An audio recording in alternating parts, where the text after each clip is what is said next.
Ministre w'ubutegetsi bw'igihugu Professor Shyaka Anastase ati nta kidashoboka, ati birashoboka ko twanasubira muri guma mu rugo ndetse n'iminsi mikuru tukaba twayirira muri gahunda ya guma mu rugo. Ministre w'ubutegetsi bw'igihugu Professor Shyaka Anastase akaba yagaragaje ko bishoboka cyane ko bimwe mu bice bigize igihugu bishobora gusubira muri guma mu rugo mu gihe cyose ubwandu bw'icyorezo cya COVID-19 bwaba bukomeje kwiyongera. Ibi Ministre Shyaka yabigarutseho ubwo yari mu kiganiro agiranye na Radio Rwanda abajijwe n'umunyamakuru niba bishoboka ko bimwe mu bice by'igihugu byasubizwa muri guma mu rugo mu gihe ubwandu bwaba bukomeje kwiyongera. Yasubije ko bishoboka cyane, agize ati nta kidashoboka no gutsindwa na COVID-19 ariko ingamba zose zaba zigikenewe kugira ngo iki cyorezo tukirinde. Ati niba bigaragara ko igisubizo ari cyo, ubwo abo bari muri ibyo bice nyine navyo bibe mu byo bashobora rero kwitegura. Ati icyayikumira no kuvuga guma mu rugo nuko iki cyorezo kigomba kugenda kigabanuka n'uburyo twubahiriza amabwiriza bigenda bijya hejuru, nuko umuntu wese rero iki kibazo kigira icye, nuko twifuza kugitsinda, naho umuntu wese naho twese nidukomeza kurangara igakomeza kwiyongera, ubwo se uragira ngo hari ikindi tuba dutegereje uretse guma mu rugo ko iza vuba, ahubwo igasanga mu by'ukuri no mu minsi mikuru tugiye kujya turi muri gahunda guma mu rugo. Ministre Shyaka rero akaba yakomeje avuga ko nta munyarwanda byanezeza kuri iri minsi mikuru ya Noheli n'ubunani muri guma mu rugo.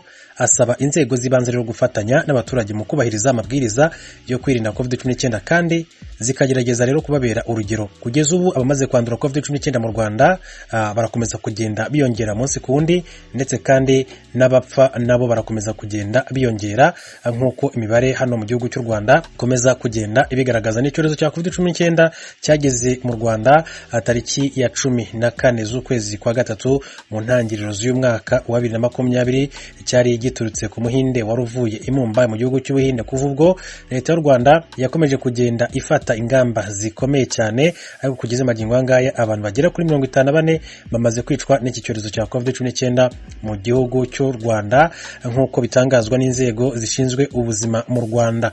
Minisiteri y'ubuzima rero mu by'ukuri nk'uyu munsi ikaba yanatangaje ko hari n'undi witabye Imana, ni umugabo w'imyaka igera kuri 71 y'amavuko.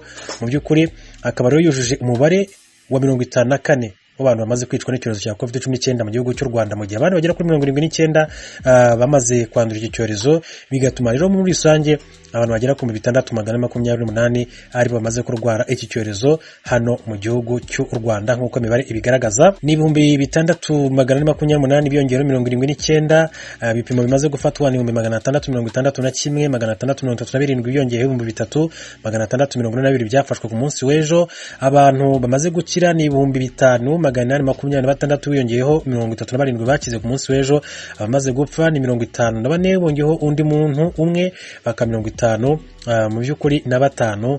Hanyuma rero mu by'ukuri imibare ikaba ikomeje kugenda iba ikibazo gikomeye cyane nyuma yuko leta y'u Rwanda yarafashe ingamba zo koroshya amabwiriza yo kwirinda icyorezo cya COVID-19 kugira ngo n'ubuzima bukomeze muri rusange. Akaba rero mu by'ukuri bavuga bati mu gihe abantu badakomeje gukaza ingamba zo kwirinda iki cyorezo cya COVID-19 birashoboka cyane ko twakongera kwisanga mu bihe bikomeye cyane birimo na gahunda mu rugo nk'uko byagenze ubwo iki cyorezo cya COVID-19 cyageraga mu Rwanda mu ntangiriro z'uyu mwaka, cyane cyane hagati y'ukwezi kwa gatatu kwa kane kwa gatanu ibintu bitari bimeze neza cyane, abantu batava mu ngo zabo, ndetse kandi navuga ko ari icyorezo kubera izo mpamvu zose cyasize ingaruka zikomeye cyane mu bijyanye n'ubukungu bw'igihugu cy'u Rwanda. Ntabwo ari umwihariko w'u Rwanda gusa, ni ibihugu hafi byose ku isi yose byagiye bigira ingaruka zikomeye cyane bitewe n'iki cyorezo cya COVID-19. Bivuga ko gifite amamuko mu gihugu cy'Ubushinwa, cyatangiye kugaragarayo mu mpera z'umwaka ushize wa 2019 ariko gitangira kwirakwira isi yose mu ntangiriro z'umwaka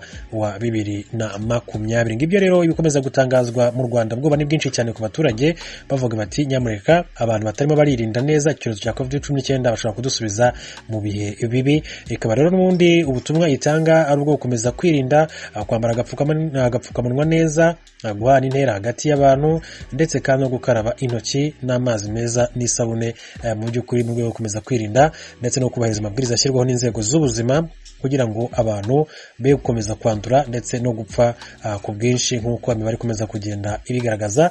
Reka rero dukomeze n'andi makuru avugwa hirya no hino. Kandi igisirikare cy'icyo gihugu cyatangaje ko cyatangije iperereza ku basirikare barashe abanyagihugu bari mu myigaragambyo ya politiki yerutse kuba muri icyo gihugu. Abagera kuri 50 bakicwa. Iryo perereza ribaye nyuma y'aho amashyirahamwe aharanira uburenganzira bwa kiremwamuntu asabye ko habaho iperereza ryigenga kandi ababigizemo uruhare baboneka bakabihanirwa.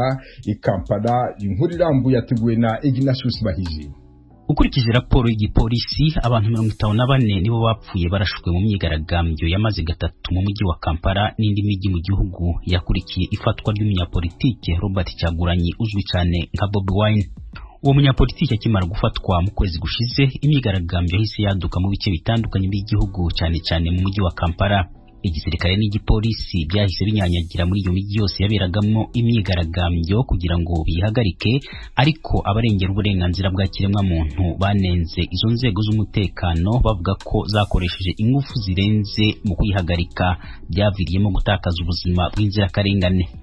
Ukurikije imiryango, umubare w'abishwe urenze uwo polisi itangaza. Avugana n'abanyamakuru, uwungirije umuvugizi w'igisirikare cya Uganda Lieutenant Colonel Deo Akiki yavuze ko batangije iperereza ku basirikare babo baba baragize uruhari muri ubwo bwicanyi bw'abaturage. We are working with the police and other agencies. Turimo gufatanya n'igipolisi n'izindi nzego zitandukanye ndetse n'abaturage muri rusange kudufasha kumenya abasirikare bacu barenze ku murongo. Raporo y'ibyabaye yerekana ko ari amakosa yakozwe ku ruhande rwacu. Akazi kacu tugafitemo ubumenyi buhagije kandi tuzi aho tugomba kugarukira. Abakoze amakosa bagomba kuzayahanirwa. Mu ijambo yagejeje ku banyagihugu nyuma y'iyo myigaragambyo, umukuru w'igihugu Yoweri Museveni yavuze ko haba hari amakosa inzego zishinzwe umutekano zakoze yaviriyemo iyicwa ry'inzirakarengane, ariko ko umubare munini wabiciwe muri iyo myigaragambyo ari uw'abigaragambyi bagerageje kurwanya inzego z'umutekano. Anizeza ko leta izatanga indishyi ku nzirakarengane zayiguyemo. Unfortunately, 54 people died in this confusion. 32 of the Ati icyakababaro abantu 54 bapfiriye muri iyo midugararo. 32 ku bapfuye bari abigaragambyi bagerageje kurwanya abashinzwe umutekano. Ukurikije raporo ya polisi, leta izatanga indishyi kuri abo bose bishwe ariko batari mu myigaragambyo bakicwa n'amasasu yataye inzira, ariko ntabwo izatanga indishyi kubishwe bagerageza kurwanya inzego zishinzwe umutekano. Abatakaje ibyabo bafite gihamya nabo bazishurwa. Government will also compensate those who lost their properties if it can be verified. Impirimbanyi z'uburenganzira bwa kiremwamuntu zanenze icyo Perezida Museveni yatangaje cyo gutanga indishyi, zivuga ko ababigizemo uruhari bakagombye kubanza gucirwa imanza bakanahanirwa ibyaha byabo, kandi iyo ndishyi ikagenwa n'inkiko atari perezida ubwe. Ni muri urwo rwego ishyirahamwe n'igihugu ry'abunganira abandi mu mategeko Uganda Law Society rivuga ko rizafasha imiryango y'abishwe kugeza ibirego byabo mu butabera no kuyiburanira. Fiona Wall ni perezida w'iryo shyirahamwe. And the beautiful thing with the Human Rights Enforcement Act is that ati ikiza nuko ubungubu amategeko areba uburenganzira bwa kiremwamuntu yemerera iburanishwa ryihariye ry'abashinzwe umutekano ku biti byabo barenga ku mategeko. Mbere bakingirwa ikibaba na leta kuko niyo umuntu yashoboraga kurega yonyine kubera ibikorwa by'abashinzwe umutekano. Igisirikare n'igipolisi tubihaye amahirwe kugira ngo bihane abakozi babyo, ariko bidakozwe tugiye gufatanya n'imiryango y'abatakaje babo kugera ku butabera. Turasaba abaturage kuduha amakuru yose n'ibimenyetso baba bafite kugira ngo bizadufashe gukurikirana ababigizemo uruhari dukiye mu butabera. so that we can hold these organs responsible and accountable. Ku rundi ruhande, imiryango mpuzamahanga itandukanye, ishyirahamwe ry'ibihugu by'Uburayi hamwe na Leta Zunze Ubumwe bwa Amerika byamaganye ubwo bwicanyi hamwe n'irindi kandamizwa ry'uburenganzira bwa kiremwamuntu ryakorewe abaturage muri iyo myigaragambyo. Elliot Angel, umushinga amateka muri Leta Zunze Ubumwe bwa Amerika, we yaraye yandikiye bamwe mu bayobozi bakuru b'iyo leta gukurikiranira hafi ico yise ikandamizwa y'uburenganzira bwa muntu rikabije muri Uganda, atanga ingero z'ubwicanyi kuva mu 2016, avuga ko bwagiye bukorwa na leta ku baturage, anasaba Leta Zunze Ubumwe za Amerika ko zakongera gusuzuma ubufatanye bwazo na Uganda, cyane cyane mu nkunga za iki gihugu z'ibikorwa by'iterambere hamwe n'umutekano. Ignatius Bahizi, Ijwi ry'Amerika, Uganda. Mu Burundi abagore n'abakobwa 50 bagiriwe nabi bishwe babura ibirengero bafashwe ku ngufu n'ibindi bibangamira ubuzima mu gihe cy'amezi 3. Ibyo ni byatangajwe n'ishyirahamwe ry'abagore b'abarundikazi baharanira amahoro n'umutekano mu gusoza gahunda yo gukangurira abantu ko abagore n'abakobwa batagomba guhohoterwa. Leta y'u Burundi ivuga ko yahagurukiye kubarengera. Pierre Claver niyo nkuru. Umuhari w'abakenyezi uharanira amahoro n'umutekano Mouvement des femmes et filles pour la paix et la sécurité au Burundi watangaje ko amabi akorerwa abakenyezi akibangamiye abarundikazi batari bake nk'uko uwo muhari wabisanze mu matohoza wagize. Kuri uyu wa kane hasozera ibisekeza ry'iminsi 16 yo kurwanya ayo mabi haba ku isi no mu Burundi. Kuri mikro y'Ijwi ry'Amerika umufasoni Sophie Shima avugira uwo muhari yatangaje ko abarenga 50 bahuye n'amabi atandukanye mu mezi 3 aheze harimo kwicwa no gufatwa ku nguvu. Abagore 11 n'uruyoya rw'amezi 2 barishwe. Abakenyezi 6 n'abigeme 13 barafashwe ku nguvu.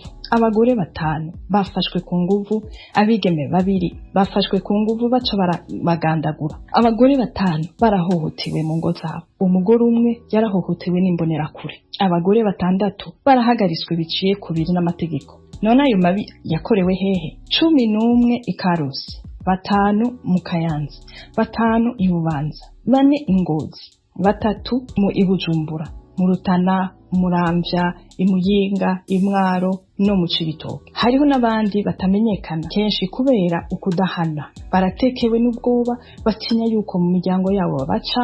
Abandi baranduye umugere wa sida batinya kuvuga ivyababayeko. Ibirori byo gusozera iryo sekeza ku rwego rw'igihugu byabereye muri komine Nyabiraba mu ntara ya Bujumbura Rurare. Imeride Sabushimike umushikiranganje ajejwe agateka kazina muntu gushigikirana no kunganisha ibitsina ahamagariye abajeje intwaro n'umutekano guhagurukira kugwanya ayo mabi.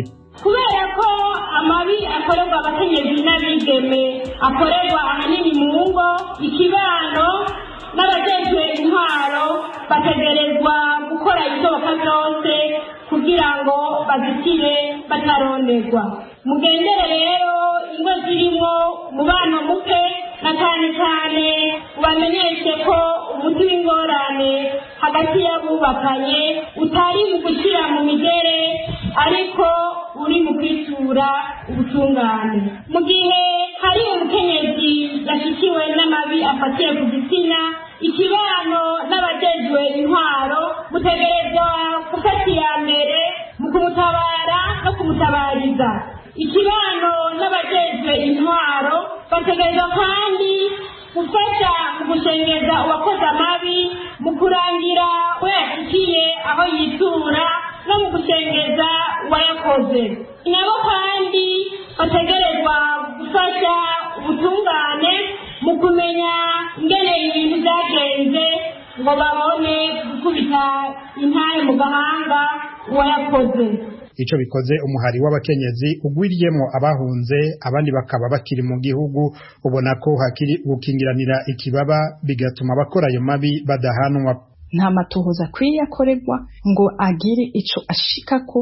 Ivyo rero bituma tudashobora kumenya neza ibitigiri vy'abakorewe ayo mabi atandukanye muri iki gihe mu Burundi kubera ukudahana abakora ayo mabi. Kuva 2015 gufata ku nguvu abakenyezi n'abigeme vyakoreshejwe kandi nk'ikigwanisho co mu ntambara coroshe kuronka kandi conona ubuzima bw'ababikorewe. Ico caha naco kikaba gituma n'imiryango y'abo bantu bamererwa nabi. Ntitwokwirengagiza kumenyesha kandi ko ico caha cyo gufata ku nguvu byakorewe abagabo n'abasore n'abandi. Igihe iryo sekeza ryatanguzwa mu ntara ya Muramvya, icegera c'umukuru w'igihugu Prosper Bazombanza yari yamenyesheje ko atakindi kizorandurana n'imizi ayo mabi atari gushengeza abayakora. Mu gihe uwariwe wese yakorewe amabi, abakenyezi n'abigeme ubutungane bwamuhanye, bituma bakorewe amabi bumva ko basubijwe mu gateka kabo, abenegihugu nabo bakakura icirwa. None twonga dukebura abarongoye imitumba kubandanya birinda kwivanga mu bijanye no guhana abakoze amabi afatiye ku gitsina, ahubwo bafasha gushengeza bene izo nkozi z'ikibi iminsi 16 kuva itariki 25 z'ukwezi kw'icumi gushika itariki 10 z'ukwezi kw'icumi k'umwaka utashe. Amakungu yagihariye kugwanya amabi afatiye ku gitsina muri rusangi, by'umwihariko ayakorerwa abakenyezi n'abakobwa. Ishami mpuzamakungu ONU rifata iyo minsi nko gukangurira abantu bose, cyane cyane inzego za leta, gukingira agateka k'abagore. Pierre Claver Niyonkuru, Kigali. Tujya mu Rwanda, komisiyo y'uburenganzira